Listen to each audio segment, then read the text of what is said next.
একবার ভেবেছে যে তিস্তাকে ব্লক করে দিয়েছে? তিস্তার জল দিতে হবে বলে মাঝে মাঝেই চিৎকার করে, তিস্তাটাকে বাঁচাতে হবে এটা নিয়ে তো ভাবে না।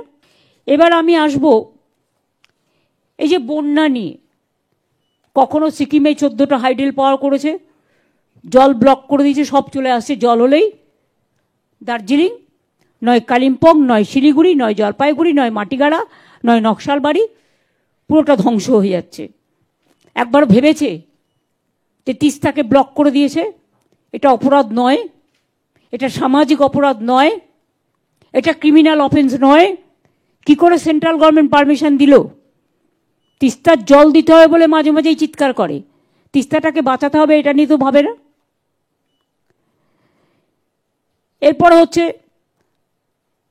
আমাদের বাংলা, বিশেষ করে নদীমাতৃকার জায়গা, 43% এলাকা প্রতি বছর বন্যায় বিপর্যস্ত হয়, জীবন সম্পত্তির অনেক ক্ষতি হয়। উত্তরবঙ্গের তিস্তা, তোর্ষা, রায়ডাক, সংকোষের মতো নদীগুলোতে ক্যাচমেন্ট এলাকা মূলত প্রতিবেশী দেশ ভুটান ও সিকিমে অবস্থিত। সেখানে ভারী বৃষ্টিপাতের ফলে আলিপুরদুয়ার, জলপাইগুড়ি, কুচবিহার সহ বিভিন্ন জেলায় বন্যা হয়। বনভূমি, কৃষিজমি ও চা বাগানও ধ্বংস হচ্ছে। কেন্দ্রীয় সরকার উদাসীন। আমরা ইন্দো ভুটান নদী কমিশন করতে বলেছি, তারা আমাদের ফ্রেন্ডলি কান্ট্রি। এটা হচ্ছে উত্তরবঙ্গের চেহারা। আর দক্ষিণবঙ্গে বর্ধমান বলুন, বাঁকুড়া বলুন, বীরভূম বলুন, হাওড়া বলুন, হুগলি বলুন, সব ভেসে যায়। পুরুলিয়া বলুন, বাঁকুড়া বলুন, ঝাড়গ্রাম বলুন, মিদনাপুর পূর্ব বলুন, মিদনাপুর পশ্চিম বলুন, ডিবিসির ছাড়া জলে, পাঞ্চেতের ছাড়া জলে, মাইথানের ছাড়া জলে। আর এই যে গঙ্গা ভর্তি টুবুটুবু, কলকাতায় একদিনের জন্য 6 ঘন্টায় চিৎকার শুরু হয়ে গেল, 6 ঘন্টায় জল ক্লিয়ার করে দিলাম পুজোর আগে আমরা। জলটা আপনি ফেলবেন কোথায়? একদিকে 300 মিলিগ্রাম বৃষ্টি, অন্যদিকে বিহার ইউপিতে যে বৃষ্টিটা হচ্ছে, বাংলাটা হচ্ছে নৌকার মতো।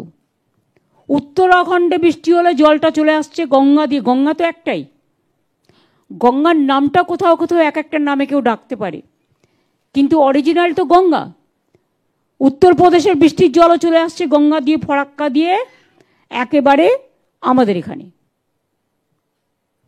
বিহারে বৃষ্টি হলেও আপনারা জানেন চলে আসে ফরাক্কা দিয়ে। বিহারেও অনেক সময় কমপ্লেন করেছে, তাদেরও ওখানে ফরাক্কার জলের জন্য ফরাক্কায় ড্রেজিং হয় না বলে তাদেরও প্রবলেম হয়। সুতরাং ম্যান মেড ফ্লাড, যেটা আমি আপনাদের 2009 সাল থেকে বলছি, কারণ তখন আমি রেল মিনিস্টার ছিলাম। কথাটা আমি তখন বলেছিলাম, তার কারণ আমি শুনেছিলাম একটি রেল আস্তে আস্তে ফরাক্কায় পৌঁছতে পৌঁছতে অর্ধেক ট্রেন জলে ডুবে গেছে। তখন আমাকে ফোন করা হলো যে এত প্যাসেঞ্জার সব মরে যাবে, কি হবে, ইঞ্জিন তো চলছে না। আমি বললাম মোটা মোটা দড়ি জোগাড় করো, ক্রেন জোগাড় করো, করে ওদের কোনোভাবে টেনে টেনে নিয়ে এসো। তারপরে টেনে টেনে নিয়ে এসেছিল। তখন ওরা আমাকে বলেছিল এটা ম্যান মেড ফ্লাড। তখন থেকেই কথাটা আমার মাথায় ঢুকেছে, এটা পরিকল্পিত বন্যা। কেন ডিবিসি ড্রেজিং হবে না? তোমরা তোমাদের জলটাকে আটকে রেখে দিচ্ছ, তোমরা তোমাদের রাজ্যে জল দেবার জন্য।